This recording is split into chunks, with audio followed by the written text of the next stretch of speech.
Buenas noches. Hola doctora, ¿cómo le va? Buenas Hola. noches. Bienvenida, bienvenidos, bienvenides. ¿Cómo ha sido esta semana? Una semana potente. Ya lo creo, ya lo creo. Sí, y justamente de alguna forma que desemboca en una de las temáticas del día de la fecha que vamos a tratar en este programa, como es la política del cierre de listas y un reverdecer de ciertos nombres y de ciertas estrategias y de ciertas alianzas. Se volvieron a ver, ¿no? Sobre todo desde el sábado Exactamente. pasado. Sí, vamos a hablar un poquito sobre estrategias políticas, lenguaje político, un poquito de eso, ¿no? Sí, efectivamente. Bueno, se han visto fotos también, ¿no? Las imágenes han empezado a correr con candidatos, con nombres. No demasiadas plataformas, hasta ahora han sido más bien Oh, comentarios de uno hacia otro, no mucho más, ¿no? sí. Efectivamente. Bueno, y yo no sé si ya está esperándonos, porque habíamos invitado nada menos a un politólogo como ese Franco Beverini, un experto obviamente, y porque queremos tratar la temática de la antipolítica desde el lado no de la meramente, de lo meramente de la opinión, doctora. De esto hemos hablado ya largamente, cada cual con sus temas, ¿no? Exactamente. Todavía no está nuestro invitado, Bueno, perfecto. pero podemos charlar un poquito sobre, precisamente sobre esto, ¿no? O sea, ¿por qué pensamos que determinadas prácticas discursivas son antipolíticas, ¿no? Que tienen que ver con una estrategia, eh, desde mi punto de vista, bastante perversa, que tiene que ver con alejar a la gente de la participación política, eh, denostando a la política y denostando a los políticos, planteando que son todos lo mismo, que da lo mismo una realidad que otra, un gobierno que otro, un tipo de políticas que otra, y, y de esa manera correr al ciudadano de su capacidad de acción, que es acción política en definitiva, y al correrlo de su capacidad de acción y de su capacidad de participación, se logra también una práctica política donde solo algunos opinan, solo algunos tienen la capacidad de hacer, y esto además es muy peligroso porque en una gran cantidad de oportunidades este tipo de discursos vienen desde supuestos actores políticos democráticos. Ujú. De hecho hemos escuchado a lo largo de estos días incluso algunas agrupaciones partidarias locales hablar en contra de la política precisamente al momento de presentar sus candidatos para esta campaña.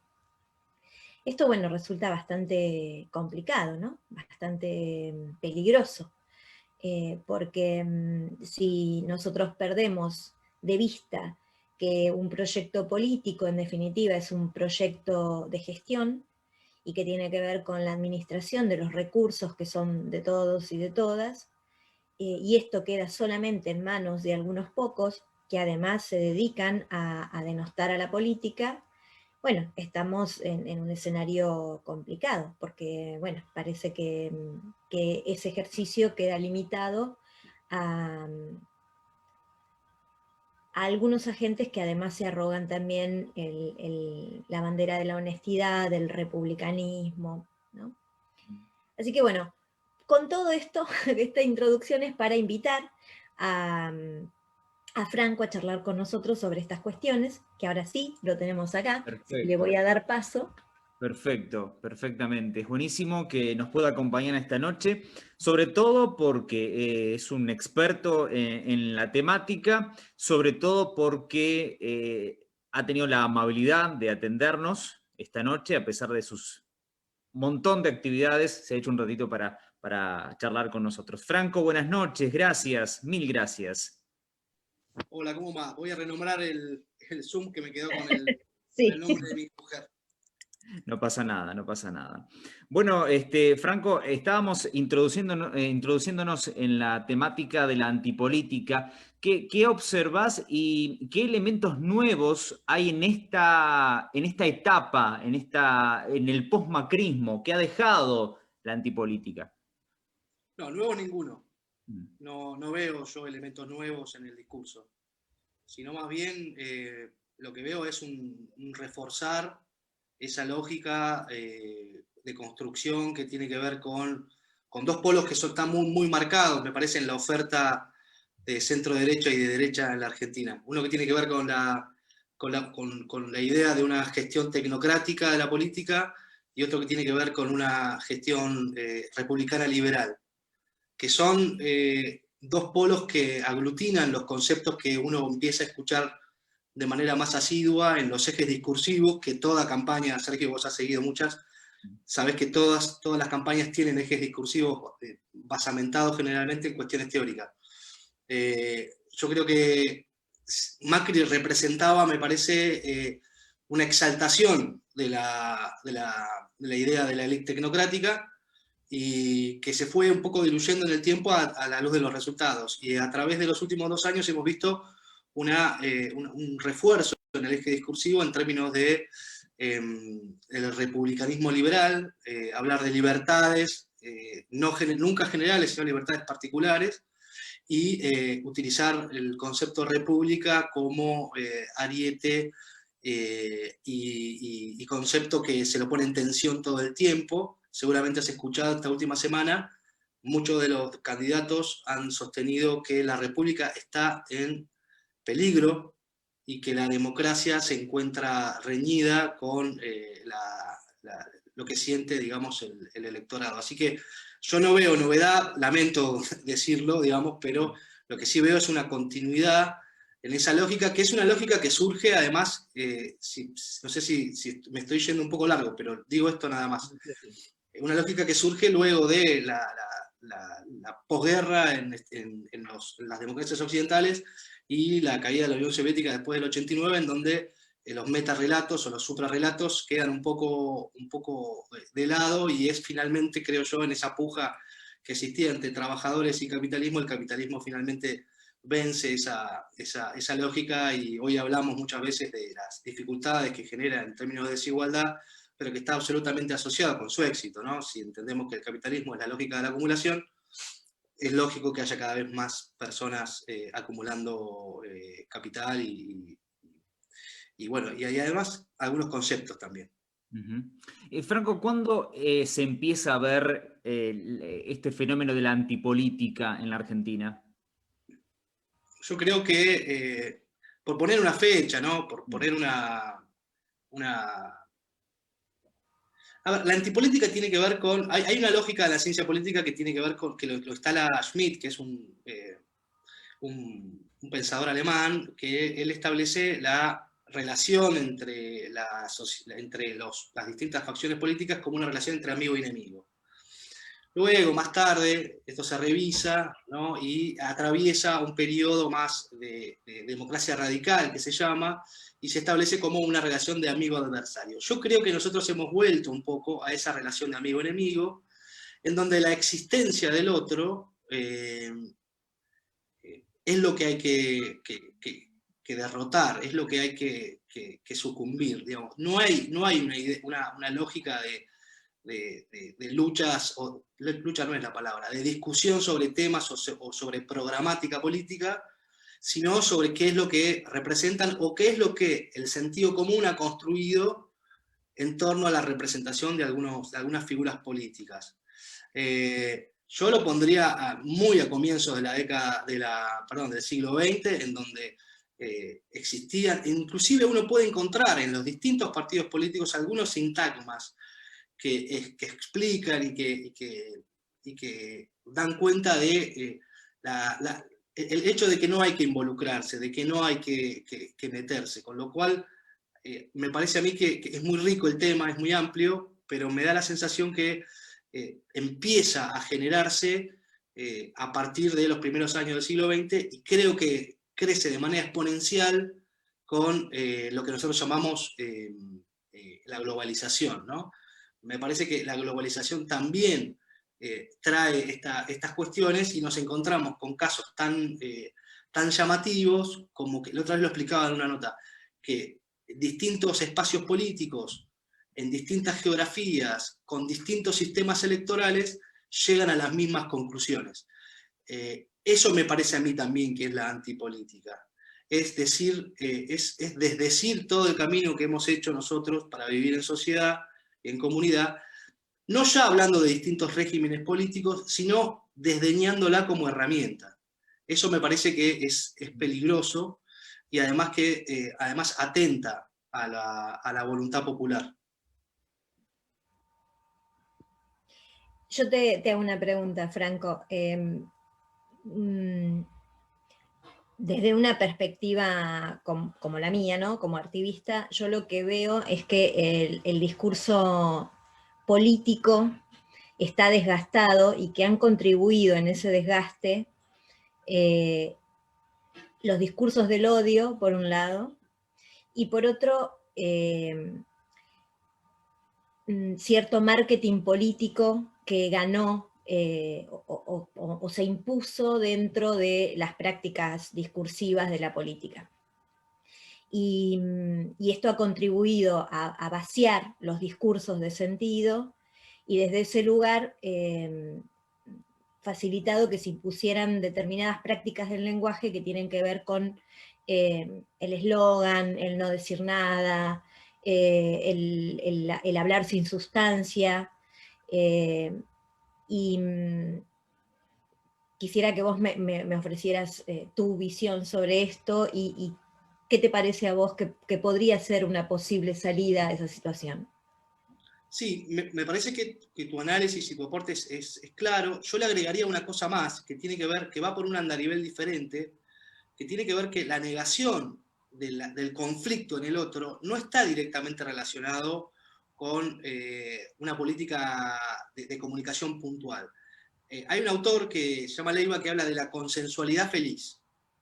Y es una práctica que, voy a poner un ejemplo claro, que es el PRO lo ha puesto muy, muy en funcionamiento en el distrito que más conoce, que gobierna hace 18 años. La consensualidad feliz es similar a la acción colaborativa de Habermas, pero lo que establece es, yo voy a mostrarme y a presentarme como alguien que busca el consenso, pero no a través de los disensos, sino que busco el consenso porque me parece que funciona para mostrarme abierto, aperturista, etc. Pero que finalmente no llega. Es esto del diálogo sin respuesta, que lo hemos encontrado muchas veces y que uno lo encuentra inclusive hoy en las entrevistas, donde no hay una pregunta, una repregunta de algunos temas que tienen que ver con definiciones ideológicas de la base programática de las políticas públicas. Lo que se deja de discutir es la ideología, y terminan habiendo estas cosas, estás muy ideologizado, o estás muy politizado, o bueno, esto que vuelve todo el tiempo, de que no existen diferencias entre los distintos actores del universo político, por ejemplo en Argentina. La verdad que ese consensualismo feliz lo que establece es una cáscara vacía que en realidad no está aplicada a generar una potencia o un volumen a esa política pública, sino a hacer cómo. Eso es lo que yo observo, no solamente yo, sino que los autores están hablando de eso últimamente, siempre tratando de rescatar alguna cuestión teórica que nos familiarice con ese asunto. No sé si te respondí, perdón. Sí, no, te preguntaba sí, me respondiste, pero además te preguntaba si vos ves alguna posibilidad o alguna estrategia de salida a estas prácticas que terminan siendo muy peligrosas para la democracia, más allá de los discursos que sostienen que la democracia está en peligro por la participación, ¿no? Yo creo que sí. Lo que pasa es que también los ejes discursivos se establecen para alcanzar a la mayor cantidad de gente posible con el mejor mensaje. Y muchas veces lo que sucede, yo no estoy en contra del marketing político, ni estoy en contra de la métrica en la política, de medir, etc. Me parece que está bien, pero me parece que no es suficiente para hacer política. Y por otro lado, me parece que los proyectos que engloban a los nodos de poder más importantes en cualquier sociedad, muchas veces tienen que solapar, disminuir, manejar algunos de los conceptos, porque es muy difícil que uno establezca aperturas en términos de comunidad o lo comunitario siempre que esté defendiendo privilegios o cuestiones que tienen que ver con beneficios de posiciones predominantes en alguno de los espacios de poder que hay en la Argentina. Eso lo entiendo, ¿no? Lo que sí también hay, que para mí ahí hay una discusión interesante para dar, lo anoté porque si no me iba a olvidar, son los paradestinatarios de esos mensajes. ¿Quiénes son los paradestinatarios de esos mensajes? Si bien existen fuerzas, estamos frente a un bifrentismo en Argentina que no sucedía, digamos, hace mucho tiempo, y en ese bifrentismo me parece que existe una franja de paradestinatarios de ese mensaje que a veces les parece ridículo.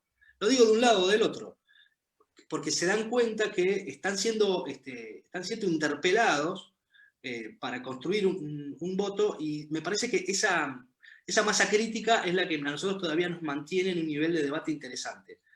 Puede pasar que eso decante en cuestiones frívolas o de espectacularización de la política, y creo que sí. Y si uno ve el armado de las listas, al menos de uno de los frentes, se da cuenta que se ha apelado de manera constante a la popularidad o al nivel de imagen para concretar una idea política que me parece que no es malo per se, pero no es suficiente para generar el volumen político de debate que nosotros esperamos. Por supuesto, yo soy politólogo, espero un nivel de debate superior, pero me parece que la sociedad no está dispuesta a discutir en estos momentos, porque no lo siente, porque no lo vive, porque no es algo que le pasa de manera cotidiana, que la república está en peligro, con todo lo que eso implica, o que la democracia está en problemas, ¿no? Siempre que la república está en peligro y la democracia está en problemas es porque esos nodos de poder no lograron acceder por las vías electorales al lugar donde querían acceder. Bien. ¿Y vos ves que la participación política, en sentido amplio, ¿no? También en el debate cotidiano de lo político, genera cansancio, o ves que la gente sigue estando comprometida e interesada en la participación? Yo creo que la gente se siente muy apabullada. La inmensa cantidad de fake news, la inmensa cantidad de declaraciones altisonantes y rimbombantes que uno escucha, los recortes. Hoy por hoy la política se hace en todos los universos posibles. Antes era el territorio y la campaña, ahora es territorio, campaña, redes sociales, medios de comunicación, vivos, etcétera. Me parece que la gente está muy bombardeada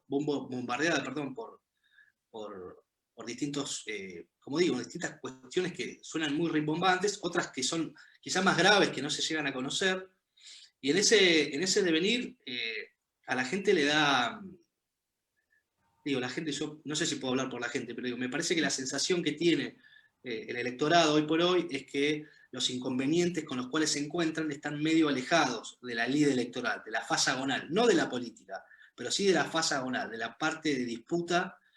Eso me parece a mí que la sociedad está más, bueno, lo digo yo y también porque hay estudios al respecto recientes, cualitativos, donde la gente un poco explica cuáles son sus preocupaciones, y la verdad que la cuestión económica, la cuestión de la pandemia, la cuestión de cómo va a ser lo que va a suceder más adelante, está mucho más en agenda que conocer cuáles son los distintos candidatos que hay dando vuelta. Y por otro lado, una cosa también que me parece importante decir es que, ojo que cuando nosotros hablamos de república, estamos hablando de la división de poderes, y eso ha sido vulnerado de manera sistemática en los últimos años, y de eso sí podemos hablar. Hablemos de cómo se ha vulnerado la república en términos de contrapesos, de control de las distintas funciones y acciones que tiene cada uno de los poderes. Eso sí. Ahora, me parece a mí que tiene que ver un efecto más apuntado a los paradestinatarios, cuando se dice que, y se apela a una cuestión de miedo, ¿no? Si a uno le dicen la república está en peligro, para mí, como la democracia es mi casa, yo siento que se me está por caer el techo. Entonces, es algo grave y apela primero a indignación y luego generar odio, porque además también se presenta quién es el culpable. No solamente se dice qué es lo que está en peligro, sino quiénes son los que representan eso. En el lanzamiento de la lista de precandidatos del Frente de Todos, Cristina la semana pasada dijo: con saltito y risita, hermanito y hermanita, no vamos a ningún lado, discutamos política. ¿Qué interpretación, qué ves en esta declaración de la vicepresidenta, Franco? Lo que dice la vicepresidenta es lo que dice la CLO. O sea, llevemos al lugar en donde nosotros podemos discutir, que es el lugar en donde a nosotros nos parece, digo nosotros porque yo me siento representado por el Frente de Todos, ya lo sabe todo el mundo, digamos, participo activamente, milito activamente, soy profesional, militante, y digo, a mí me parece que lo que logra con eso, lo que propone es debatir ideas. Debatir ideas. Martín Tetas presenta su candidatura a diputado nacional por la ciudad de Buenos Aires y habla de Máximo Kirchner y de Kicillof, dos personas que están fuera de su distrito. Hablemos de política. ¿Cuáles son tus propuestas? Por ejemplo, ahora él propone cambiar la carta orgánica del Banco Central. Eso me parece una propuesta de debate. Hablemos de eso, claro, buenísimo. Pero no de que si nosotros nos ponemos a discutir sobre cuestiones que tienen que ver con el mundo financiero, somos comunistas, digamos, hay como una velocidad de síntesis y de llegar que la verdad que empobrece con el nivel de debate que hay en la Argentina, porque eso es otra cosa que hay que discutirlo, y hay que destacarlo, mejor dicho. El nivel de debate que tiene Argentina en términos políticos es buenísimo. Ahora bien, quizás quienes lo lleven adelante tengan que decir estas cosas, ¿no?, para poder horadar o construir a través del apalancamiento de otras figuras. La verdad es que esta chica, hay una periodista que va a ser candidata a diputada nacional por Santa Fe, que es periodista, digo, y que va a ser candidata, y habló de Cristina. ¿Por qué tiene que hablar de Cristina? Digamos, ¿por qué se busca esas construcciones tan amañadas en términos de buenos y malos, como si eso existiera en la vida real, y como si eso, digamos, fuese parte de un partido de fútbol, a ver, elijo los buenos y elijo los malos. La verdad que la política es con todos, y esto es real, es con todos. Yo celebro que cualquier persona quiera ejercer de manera más fehaciente sus derechos civiles y políticos, pero hay que hacerlo con cierta coherencia y prestarse al debate. Lo que a mí me sucede a veces cuando escucho a alguno de estos candidatos es que uno se da cuenta que a la segunda... Yo tenía un profesor, Néstor Leñani, que lo voy a nombrar porque lo adoré siempre toda la vida, fue mi director de tesis y fue quien me ayudó con el posgrado, que falleció lamentablemente. Él me decía, nosotros tenemos que lograr en un debate llegar al tercer porqué. Bueno, me parece que hay algunos candidatos que no pueden llegar al tercer porqué, porque no pueden, porque no tienen la formación y porque si no se desnudan. La verdad que defender, en algún punto, defender un privilegio es muy distinto, ¿no?, a tratar de abrir o reconocer un derecho. Entonces, esas diferencias en el debate quedan a la vista, no quedan a la vista cuando se intercambian chicanas que son absolutamente innecesarias y, digamos, de las cuales yo no abrevo en ningún caso. Franco, ¿es un signo de antipolítica la frase de el problema no es la política, sino los políticos o algunos políticos? Por supuesto, por supuesto.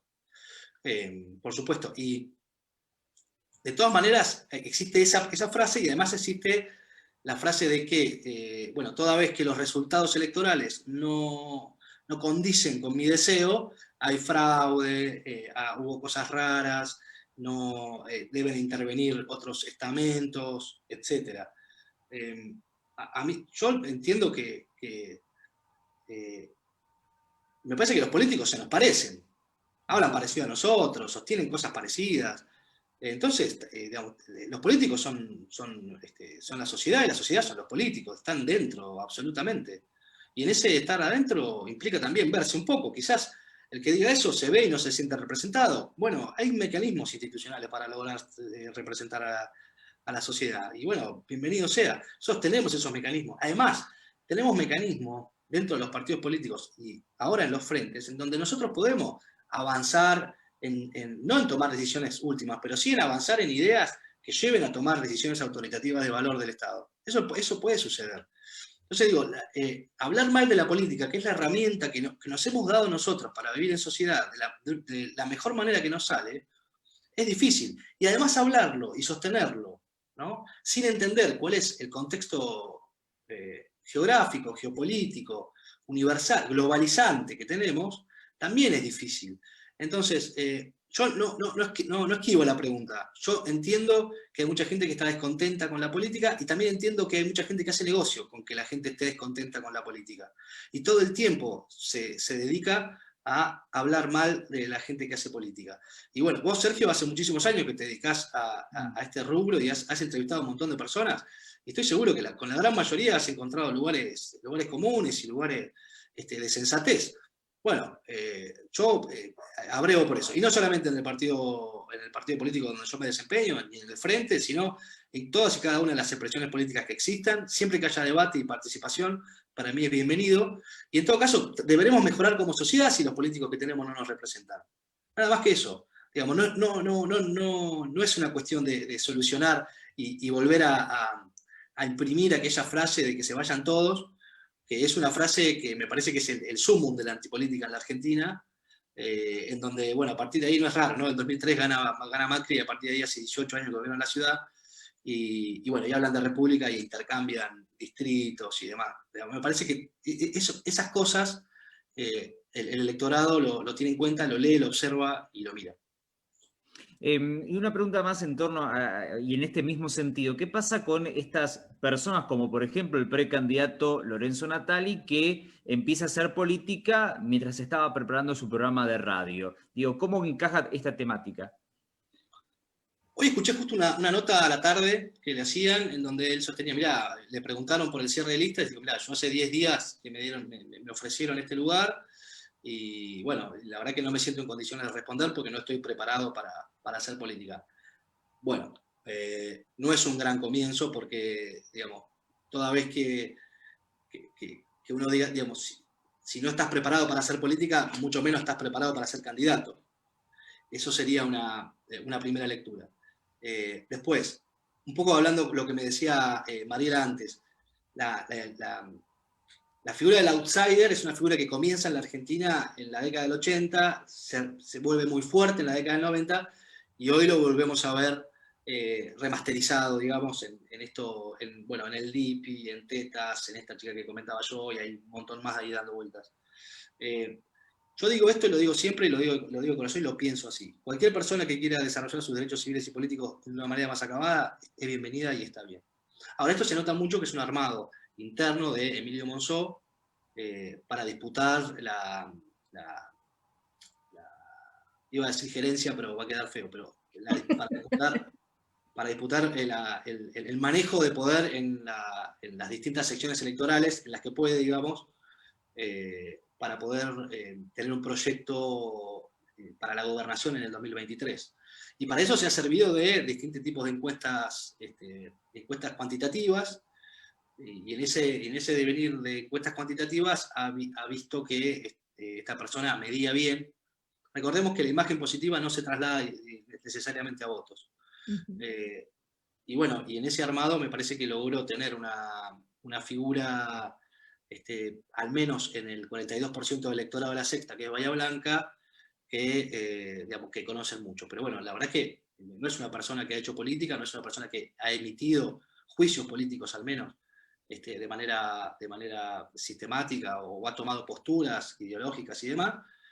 Pero bueno, se tendrá que poner al día, porque es muy probable, digamos, seguramente va a estar en la lista y es probable que encabece, con todo lo que eso significa y con las preguntas que va a tener que responder, no solamente en los debates que solamente se harán, sino también más adelante en el trabajo legislativo, que muchas veces vilipendiado y muchas veces dejado de lado, y decir, no, la verdad que el trabajo legislativo es muy fuerte, es muy difícil. A mí me ha tocado trabajar en distintas legislaturas, les puedo asegurar que es un trabajo que hay que estar muy preparado, hay que estar muy afilado, es muy fácil poner una firma donde no va.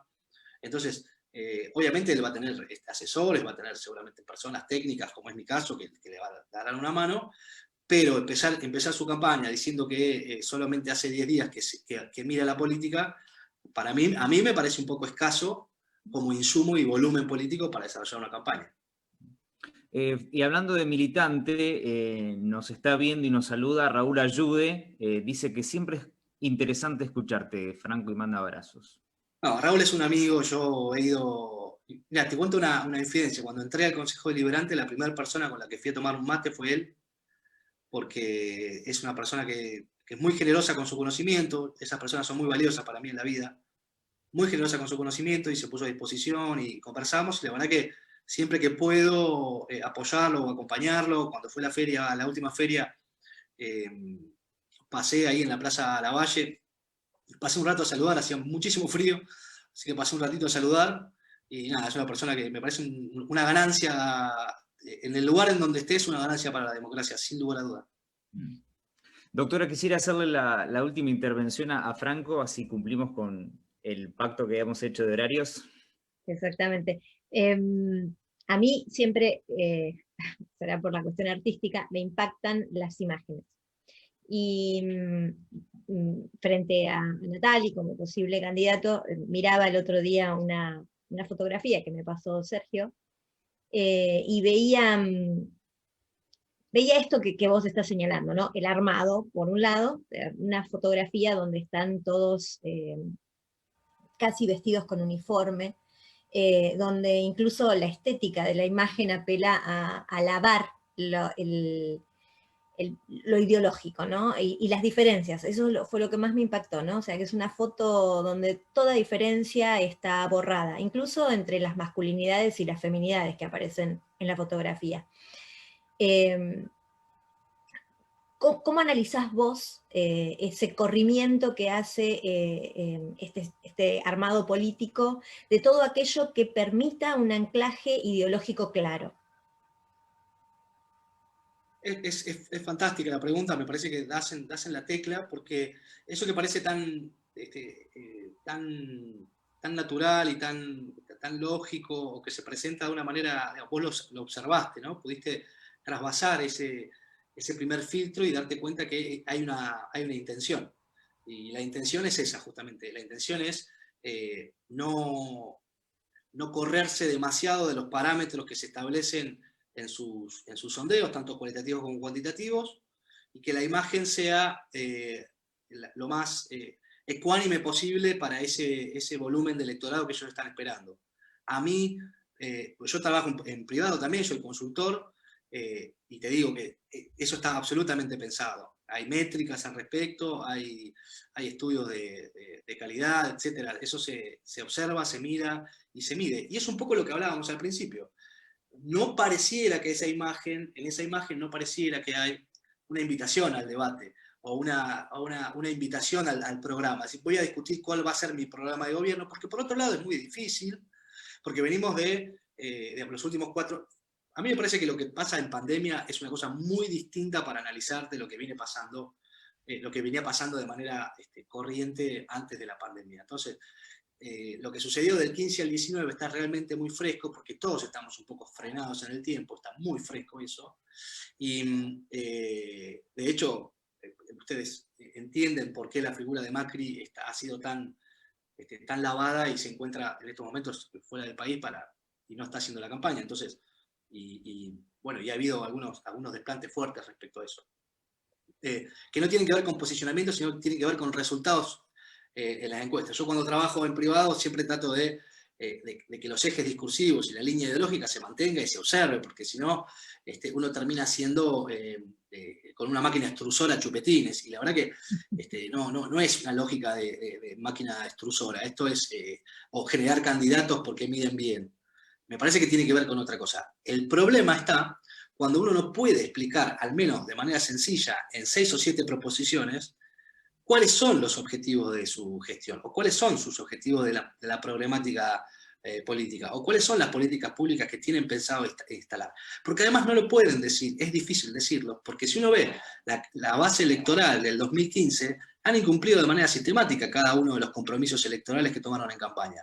Con lo cual, es muy difícil que ahora haya quienes lo puedan abrevar. Por eso, es esa homologación de imagen que vos ves,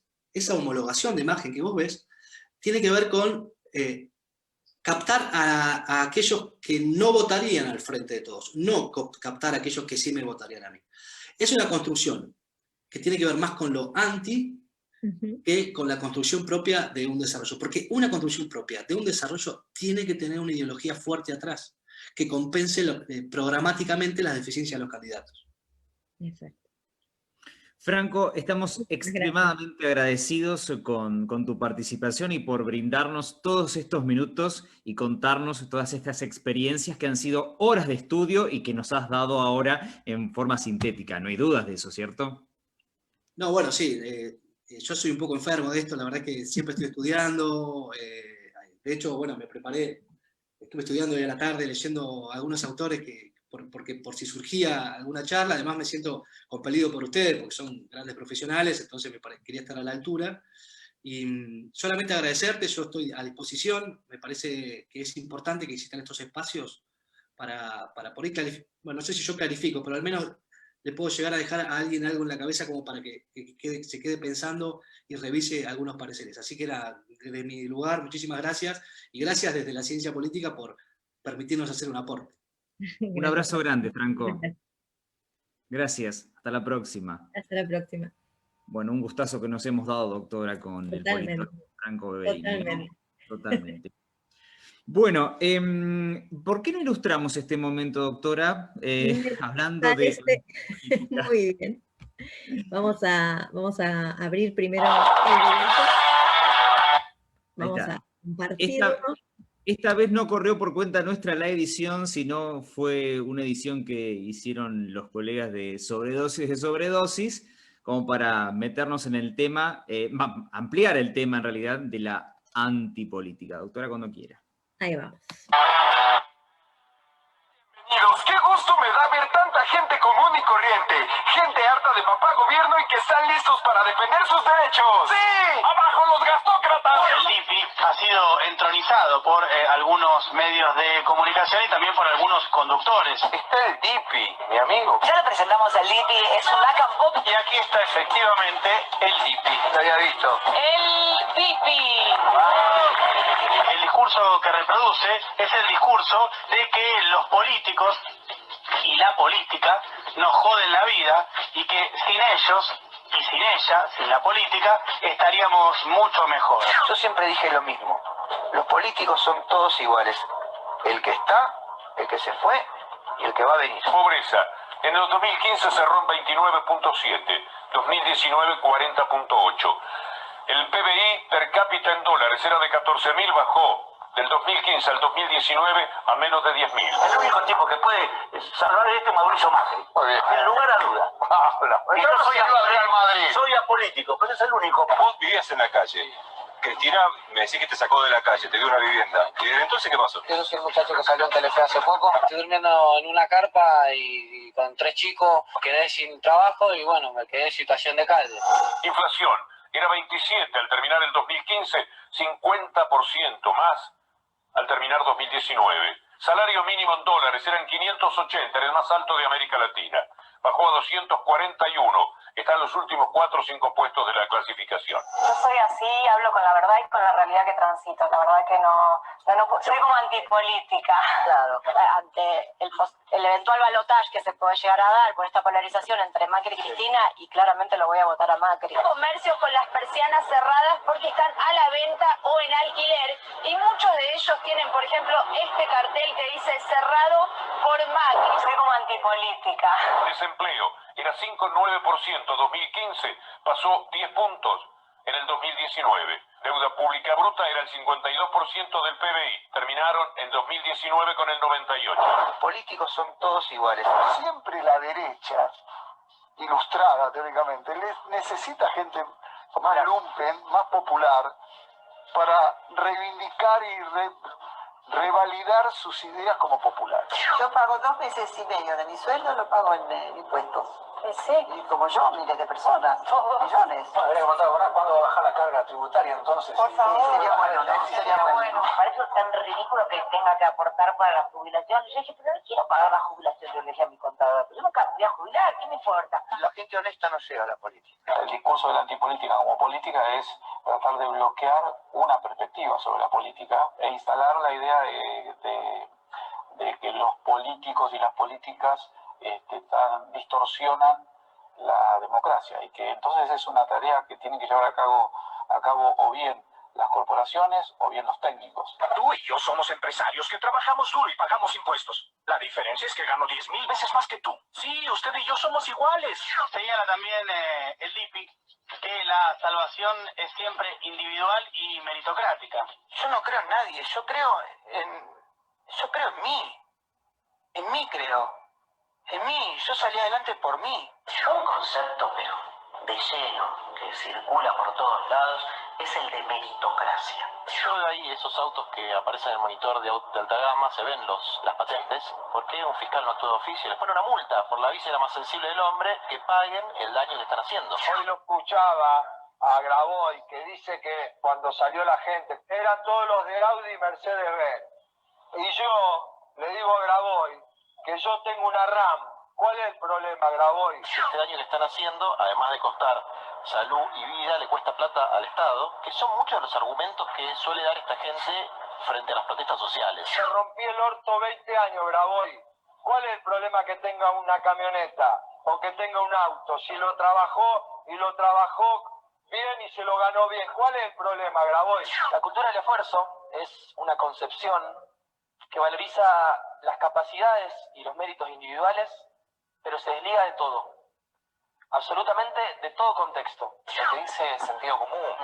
Punto. Pero qué cosa que tenemos en la Argentina de envidiar al que le fue bien laburando. Yo, Viviana Canosa, una mina que se rompe el alma laburando hace 30 años. ¿Sabes quién soy yo? De la gente que se levanta a laburar todos los días. Nos molesta que le vaya bien a alguien, nos molesta que tenga dinero. Hay también una fantasía como que el progreso es posible en tanto mi propio esfuerzo, ¿no? Que yo ahora tengo esto porque yo me rompo el lomo. Y hay que asumir de una vez por todas que eso es posible en un contexto que habilite esa posibilidad de que vos te rompas el lomo laburando y que por eso puedas alquilar tu casita o entrar en un pequeño crédito o comprarte un autito. El sentido del Estado es socorrer a los que menos tienen, no importa por qué tengan menos. Tenga por seguro que la mayoría de los que no tienen es porque están sosteniendo a los que sí tienen. Bueno, doctora, ahí está un poco... importancia el señor Guido Iglesias, ¿no? En este informe. La verdad. Ahí está un poco, me parece, algunos elementos más para agregar a estas charlas que hemos mantenido esta noche, ¿no? Sí, y quisiera retomar algo de lo que se decía ahí en este compiladito que vimos, cuando se apelaba al sentido común, ¿no? Que es algo que es muy frecuente, apelar al sentido común para hablar de aquello que todos podemos comprender o que todos compartimos, y ahí está bueno recordar que el sentido común no existe. O sea, el sentido común es ideológico, y algunos teóricos muy interesantes como Van Dijk señalaban que el sentido común es el grado más peligroso de una ideología, porque es cuando el grupo dominante ha logrado imponer su ideología de tal forma que ya no se la perciba como tal. Y entonces ya no se la puede discutir, porque el sentido común es lo que pensamos todos, ¿no? Entonces es la verdad. Y por lo tanto ya se deja de debatir esas cuestiones porque son de sentido común. Es muy peligroso ese tipo de discursos, ¿no? Porque quien está por fuera, quien no es visibilizado por ese sentido común, es aplastado por él mismo. Y por eso también es tan peligroso cuando pensamos en prácticas políticas que parecen asentarse en el sentido común, parecen desacreditar todo lo que es el debate, todo lo que es la construcción de ideas a partir del debate crítico de prácticas, conceptos, realidades. Y otra vez apareció Amalia Granata, doctora. Otra vez Amalia, sí, sí. Además es muy impactante, ¿no? Con cuánta liviandad alguien que se está dedicando a la política dice que es apolítica, ¿no? A mí me sorprende, es como si casi nos dijera, esto que yo estoy haciendo es un como si. Esto que estoy haciendo es una mentira, es algo en lo que no creo, que creo que no sirve, pero como me pagan lo hago, o sea, esa sería la lógica. Bueno, Milei también es otro exponente de esta idea, en contra incluso del propio Estado, ya va más allá de la política y critica el Estado y la democracia en sí misma, ¿no? Sí, sí, sí. Incluso se mete con los valores estéticos, él cree que los zurdos son feos, ¿no? Sí. Bueno, hablando de estética, yo quiero introducirte un tema. Perdón, Sí. ¿puedo decirle una cosita muy cortita? Dos mensajes que quisiera leer, ¿le parece? Si no me... Sí. Dice María Estela, que muy claro lo que hemos visto, sobre todo por Beverini, y dice que son muy inteligentes las preguntas. Esto es suyo, esto es para usted, sin lugar a dudas. Sin duda. No te achiques, Sergio, por favor. Beverini lo dijo y fue claro. Y otro mensaje es como si hacer política es solamente tener un cargo en el gobierno, si entendieran que la política está en todas las acciones, en el arte, y ahí vamos a hablar, en los comedores, en las escuelas, quizás dejarían de ver sus logros personales y los empezaran a realizar de manera colectiva. Exactamente. Bueno, eso yo lo quiero retomar, Bien, porque precisamente voy a hacer una invitación, pero además de hacer una invitación, voy a hacer un posicionamiento, ¿no? En esto de no lavar lo que es ideológico, lo que es político y lo que es comprometido. Tal como dice ahí Adriana, ¿no? Todo es político, todo implica una acción política, todo implica un posicionamiento, porque en definitiva la política es el arte de transformar la realidad. Y en la medida en que nos influyen las imágenes, lo que vemos de la realidad, transformamos eso que vemos. Así que yo quiero hacerles una propuesta artística, porque yo creo que el artivismo realmente da respuestas políticas. Creo que parte de ese cansancio que siente la gente hacia determinado discurso político, que Franco nombraba y describía muy bien, tiene que ver con que las agrupaciones políticas tradicionales, los partidos que conocemos hoy en la Argentina y los frentes políticos que vemos hoy en la Argentina, en algunos casos han erosionado el discurso político como una práctica, ¿no? Porque su compromiso está puesto en lo apolítico. En lo apolítico como un ahuyentador del pueblo y la práctica política continua de cualquier ciudadano o ciudadana. Y en otros casos, entiendo que lo que ha erosionado el discurso político son los discursos del odio, como decía hoy, que también contribuyen al vaciamiento de contenidos. Milei es un ejemplo claro, ¿no? Que además vive apropiándose de palabras que tienen una tradición histórica y política importante, que él las aprovecha, las aplica a su discurso, vaciándolas de la memoria, el contenido, lo histórico, lo revolucionario que tuvieron algunos conceptos como libertario, ¿no? Libertario son los grupos anarquistas que fueron un frente de resistencia importante a las prácticas hegemónicas a principios del siglo XX, y que hoy este personaje, que es liberal, no es libertario, es liberal, se apropia de esa palabra, la vacía de contenido, la resignifica y nos la devuelve como una cáscara. Bueno, yo creo que el artivismo es una opción política. Y creo que la política, las agrupaciones políticas tradicionales tienen que aprender mucho del artivismo.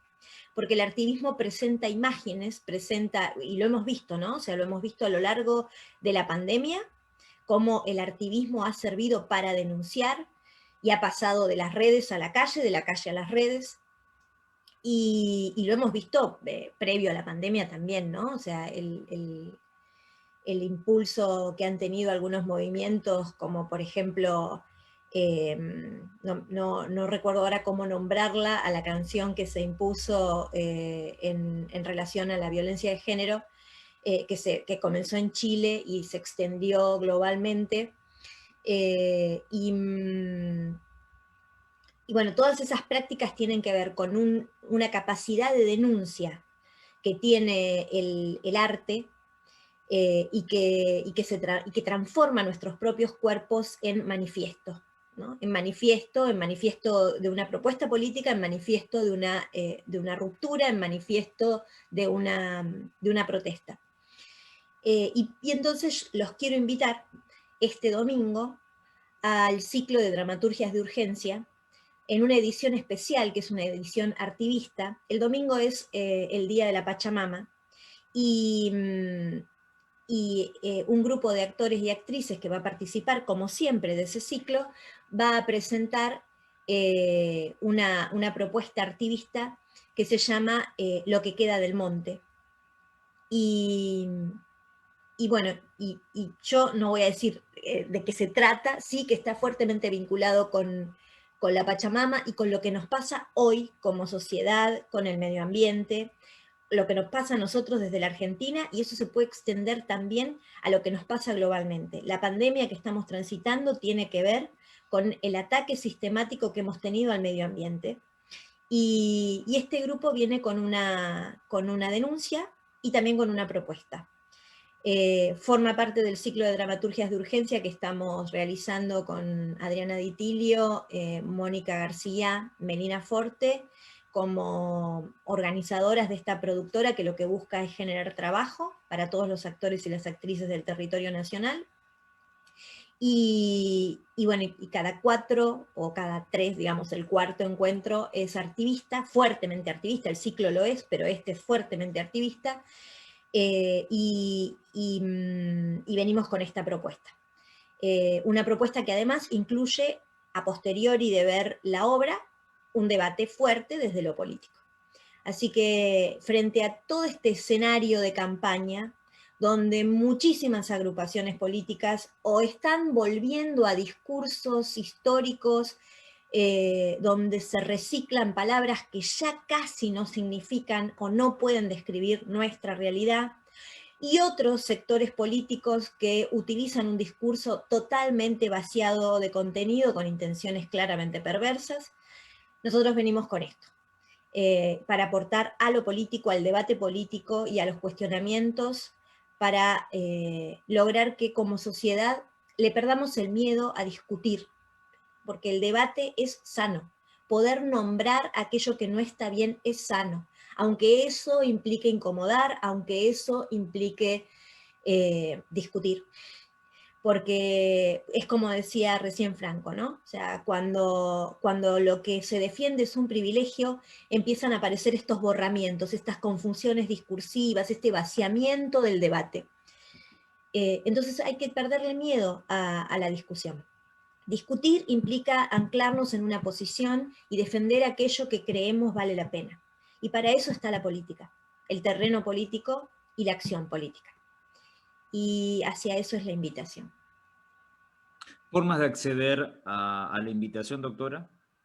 Bueno, pueden adquirir una pequeña entrada que es una colaboración para los actores y las actrices en www.teatroenlanube1.com. El 1 de Teatro en la Nube es con número. Teatro en la Nube, todo junto. Cuando entran en esa plataforma, hay varias opciones, van a la que dice Vivo, y ahí van a encontrar el link para acceder a la entrada, una entrada de 400 pesos, como decía, muy módica. Se puede colaborar con más, pero eso es un mínimo que es menos que lo que sale un café. Y si alguien quiere participar de ese vivo y no tiene los 400 pesos, se comunica con nosotras, con cualquiera de nosotras, en Descarada Productora Escénica, y vamos a hacer posible que participe, porque hacemos un teatro que es artivista y que está comprometido con la realidad que queremos transformar, y creemos que es para todos y para todas. ¿Algo más, doctora, que quisiera agregar? Quisiera invitarlos a debatir. A todos los que nos están mirando y a todos los que nos miren en la repetición de este programa, debatir no es un problema. El problema es cuando algunos grupos logran imponer su voz de la manera que sea por encima de las demás, borrando toda diferencia y toda diversidad. Si queremos construir una sociedad inclusiva, tenemos que animarnos a plantear la diferencia y a defender la diferencia. Nos reencontramos la semana que viene, ¿le parece? Nos reencontramos la semana que viene y quizás en algún momento podamos tomar esto del artivismo como un tema de este programa. Muy bueno. Estaría buenísimo. Prontamente entonces, cuando lo difundan. Bien, en la invitación que estoy haciendo quiero recordarles también que en esa propuesta artivista van a participar 2 actrices que son de nuestra región, Adriana Di Tilio, que es de Bahía Blanca, y Sabrina Negrín, que es bahiense, pero en este momento está radicada en Médano, y Tulio Ajos, que es de Fisquemenuco, ¿sí? Roca. Así que también es una propuesta federal y anclada en territorios, ¿sí? Porque el activismo está anclado en territorios. Así que va a ser muy interesante ver estas 3 estéticas en combinación, y muy, muy fuerte lo que tienen para decirnos. Que esté bien y nos reencontramos en una semana. Igualmente, y que estén bien todos y todas las que nos están mirando. Nos vemos en una semanita. Adiós. Adiós.